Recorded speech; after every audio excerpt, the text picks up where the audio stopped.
एक बड़ी खबर न्यूज़ वन इंडिया के दर्शकों को दे दें और ये बड़ी स्क्रीन पे भी हम कोशिश करेंगे ये आपको खबर दिखाने की। तो यूपी की सियासत में ये बड़ा उलटफेर होता हुआ दिखाई दे रहा है और यूपी में 4 केंद्रीय मंत्री पीछे चल रहे हैं। उत्तर प्रदेश में 4 केंद्रीय मंत्री पीछे चल रहे हैं, ये बहुत बड़ी बात। और स्मृति ईरानी जो है वो अमेठी से पीछे चल रही हैं। तो इस वक्त ये बड़ी खबर आपको बड़ी स्क्रीन पे दिखाते हैं, जहां खीरी से अजय मिश्रा टेनी इस वक्त जो है वो पीछे चल रहे हैं। तो कई केंद्रीय मंत्रियों की साख दांव पे है, वे पीछे चल रहे हैं। कौशल किशोर मोहनलालगंज से इस वक्त पीछे चल रहे हैं। तो ये उत्तर प्रदेश की सियासत में एक बड़ा उलटफेर होता हुआ दिखाई दे रहा है। संजीव बालियान मुजफ्फरनगर से इस वक्त पीछे चल रहे हैं। तो कई दिग्गज जिनकी साख दांव पे है वो इस वक्त पीछे चलते हुए दिखाई दे रहे हैं। ये उत्तर प्रदेश की सियासत में बड़ा उलटफेर होता हुआ दिखाई दे रहा है। बिल्कुल राजेश, अगर बात करें क्योंकि यूपी में 4 केंद्रीय मंत्री पीछे चल रहे, बड़ा सवाल है क्योंकि ऐसे में मौजूद हैं और ऐसे में अगर उनका पीछे चलना, क्योंकि स्मृति ईरानी अमेठी से पीछे चल रही है। बड़े दावे किए थे स्मृति ईरानी ने अमेठी को लेकर,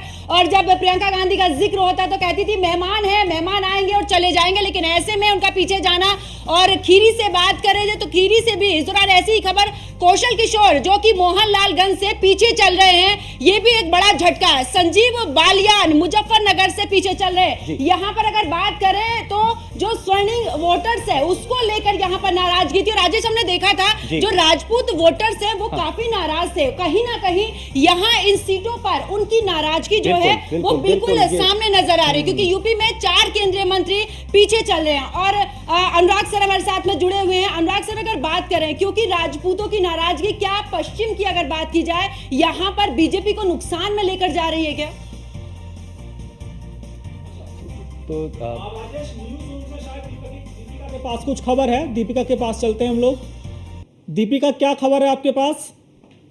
बिल्कुल सर, क्योंकि देखिए उत्तर प्रदेश की राजनीति में इस वक्त सबसे बड़ा उलटफेर देखने को मिला है। 2019 के चुनाव को देखते हैं और 2024 के जब हम चुनाव को देखते हैं तो यहाँ बड़ा बदलाव देखने को मिल रहा है। अखिलेश यादव जो कि इस बार इंडी गठबंधन में है। यहाँ समझने वाली बात यह है कि पिछली बार जब समाजवादी पार्टी, बसपा, आरएलडी एक साथ थे तब इतना बेहतरीन प्रदर्शन नहीं हो पाया था, लेकिन इस बार जब समाजवादी पार्टी और कांग्रेस, जिसने पिछली बार 1 सीट जीती थी, इस बार बेहतरीन प्रदर्शन करते हुए समाजवादी पार्टी और अखिलेश यादव की जो उपलब्धि में एक 2012 के बाद कई तरह के जो सवाल उठे थे, आज एक जिस तरह से अभी सर भी जिक्र कर रहे थे, एक बहुत बड़ा बूस्ट मिला है। और क्योंकि जब हम बात उत्तर प्रदेश की राजनीति में कर रहे हैं, 4 ऐसे केंद्रीय मंत्री हैं जिनकी साख दांव पर लगी है। कुल मिलाकर आपको इलेक्शन कमीशन के भी हम आंकड़े दिखाते हैं और सिलसिलेवार तरीके से पूरी तस्वीर समझाने का प्रयास भी करेंगे कि इस वक्त किसका प्रदर्शन क्या चल रहा है और क्या कुछ तस्वीर है।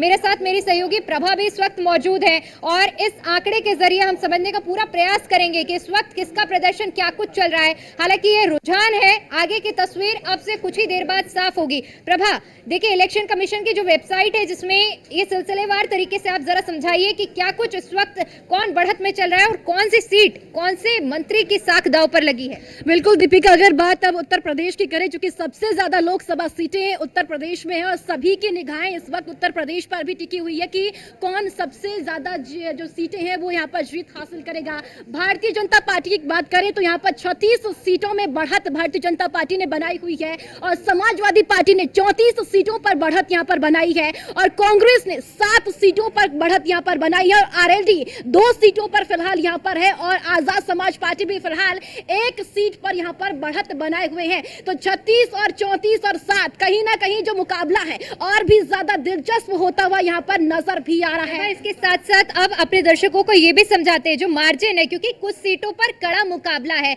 मार्जिन काफी कम है। ऐसे में ये भी सिलसिलेवार तरीके से समझाइए कि जो मार्जिन जिन सीटों पर कम है, कांटे की टक्कर कहाँ वो कौन सी सीटें हैं। बिल्कुल, सबसे पहले आपको मैं बता दूं, यहाँ पर देखिए गौतम बुद्ध नगर डॉक्टर महेश शर्मा, यहाँ पर 1,31,434 वोटों से महेश शर्मा आगे हैं। और साथ ही साथ बात अगर हम मथुरा की करें, हेमा मालिनी यहाँ से चुनावी मैदान में है तो हेमा मालिनी भी कई वोटों से यहाँ पर आगे नजर आ रही है। मथुरा की बात करें तो मथुरा में यहाँ से एसपी सिंह बघेल यहाँ से हैं 36,348 वोटों से एसपी सिंह बघेल। आंकड़े दिखाइए और पश्चिमी उत्तर प्रदेश में क्या प्रदर्शन रहा है। बिल्कुल, पश्चिमी उत्तर प्रदेश का जो आंकड़ा है वो भी हम लगातार अपने दर्शकों को दिखाएंगे कि यहाँ का क्या कुछ जो आंकड़ा है वो इस बार रहा है।